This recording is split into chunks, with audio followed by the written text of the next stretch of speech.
Então, Mateus 7, no capítulo 21, no versículo 21, diz: Nem todo o que me diz Senhor, Senhor, entrará no reino dos céus, mas aquele que faz a vontade do meu Pai que está nos céus. Muitos naquele dia vão me dizer: Senhor, Senhor, nós não profetizamos em seu nome? E em seu nome não expulsamos demônios? E em seu nome não fizemos muitos milagres? Então lhes direi claramente: eu nunca conheci vocês. Afastem-se de mim, vocês que praticam o mal. É muito forte. É muito forte. Esse texto é muito forte, porque a gente vê aqui claramente essas pessoas que estavam vivendo uma vida, teoricamente, em nome de Deus, mas no grande dia, Jesus vai falar para elas assim: afaste-se de mim, porque eu não conheço vocês. E além disso, Jesus ainda vai falar: tudo isso que vocês fizeram em meu nome, vocês estavam praticando o mal.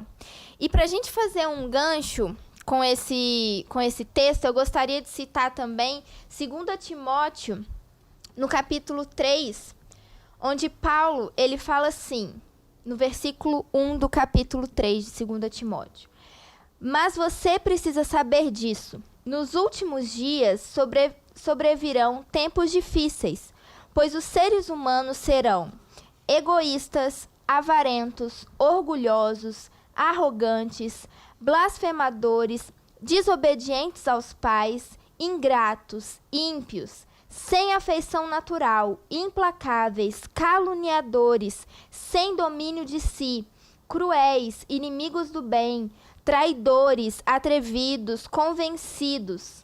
Presta atenção aqui agora. Mais amigos dos prazeres do que amigos de Deus, tendo forma de piedade, mas negando o poder dela. Fique longe também destes. Então, eu acho que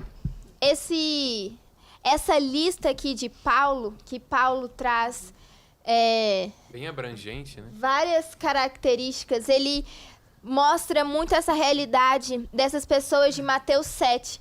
E ele traz esses adjetivos que caracterizam essas pessoas, e muitos desses adjetivos trazem essa realidade, essa consciência do que a gente tem falado aqui desde ontem, desse autocentrismo. Então, são pessoas egoístas, são pessoas avarentas, são pessoas que estão vivendo para si mesma, que amam mais a si mesma, embora elas tenham uma aparência de piedade, mas não vivem uma vida piedosa. Então, é exatamente isso que Jesus fala em Mateus 7, que Paulo está combatendo aqui em 2 Timóteo 3 também. Pessoas com uma aparência de piedade, pessoas que até vivem em nome de Deus, mas no fundo elas estão vivendo uma vida para si mesmas. Então, Paulo, ele faz esse contraponto entre o amor de si mesmo, onde as pessoas vivem para si mesmas, e o amor a Deus, que seria o contrário dessas características que Paulo traz aqui em 2 Timóteo 3. E aí, pra gente ilustrar ainda mais isso que a gente está falando, eu me lembro de uma história de 1 Samuel, no capítulo 15. Deixa eu colocar aqui na minha Bíblia. 1 Samuel, capítulo 15, é a história de Saul sendo rejeitado. A maioria de nós conhece a história de Saul. Saul, ele foi ungido para ser rei de Israel. Ele foi escolhido por Deus para ser rei de Israel.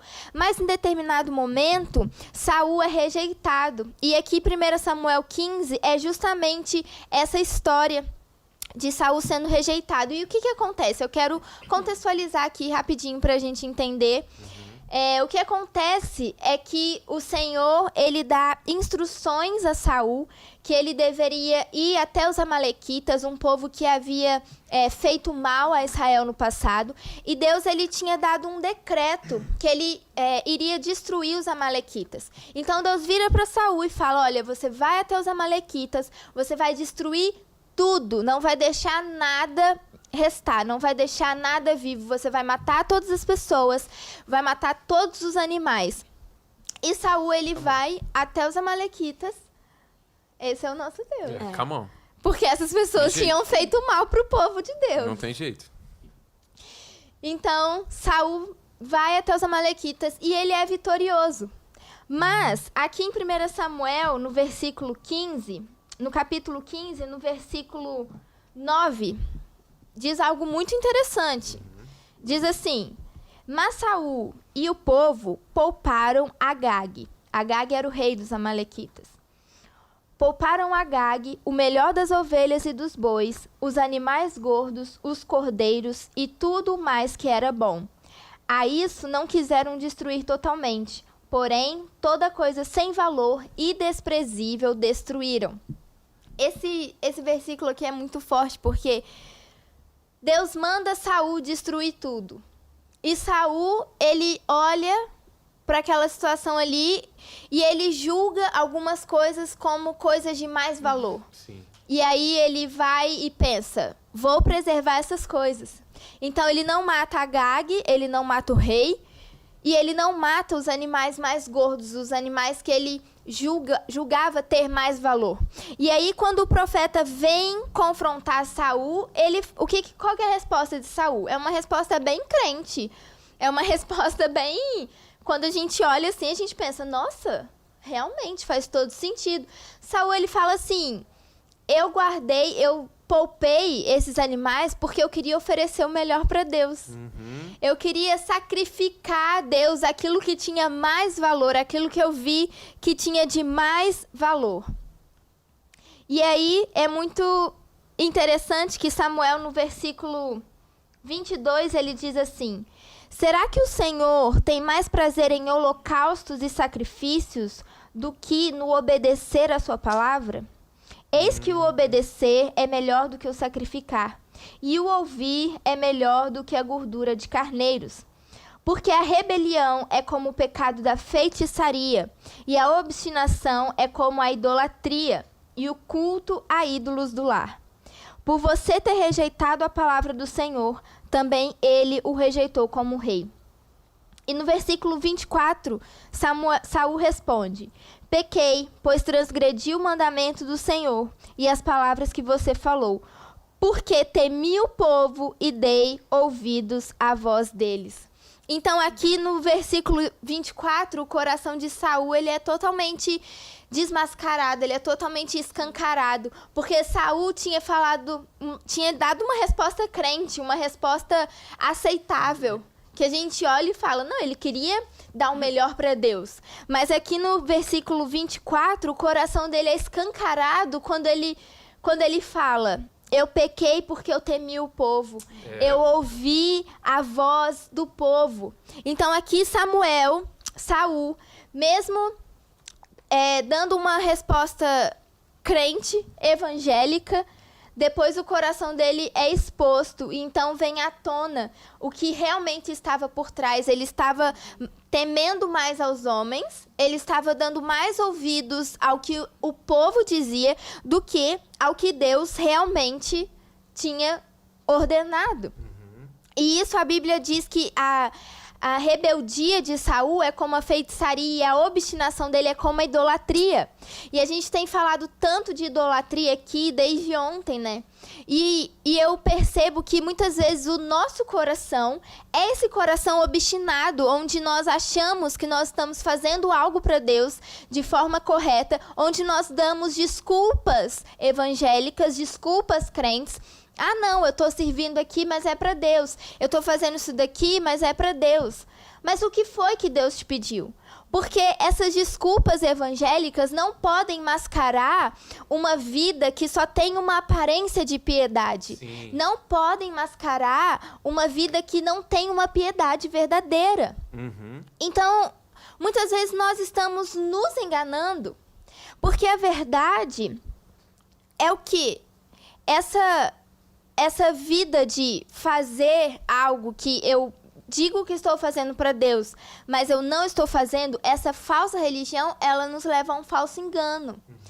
Essa vida de Mateus 7, de 2 Timóteo 3, de 1 Samuel 15, ela nos leva a uma vida onde nós estamos nos enganando. Mas nós não estamos enganando a Deus. Sim. Nós não podemos enganar a Deus. E o que Deus quer de nós não são esses sacrifícios que ele não pediu. Ele requer obediência. Ele não quer um coração obstinado, um coração idólatra, fazendo o que acha que precisa ser feito. Mas ele quer de nós obediência. Então, essa falsa religião, ela proporciona um falso conforto. Sim. Como assim? Não, eu estou fazendo aqui para Deus. Saul, quando Samuel vem confrontá-lo, ele estava muito seguro de si. Ele fala, não, eu peguei aqui as melhores coisas, eu guardei os melhores animais. Coisa boa. Eu estou fazendo o que precisa ser feito. Ele estava confortável, ele estava seguro daquilo que ele estava fazendo.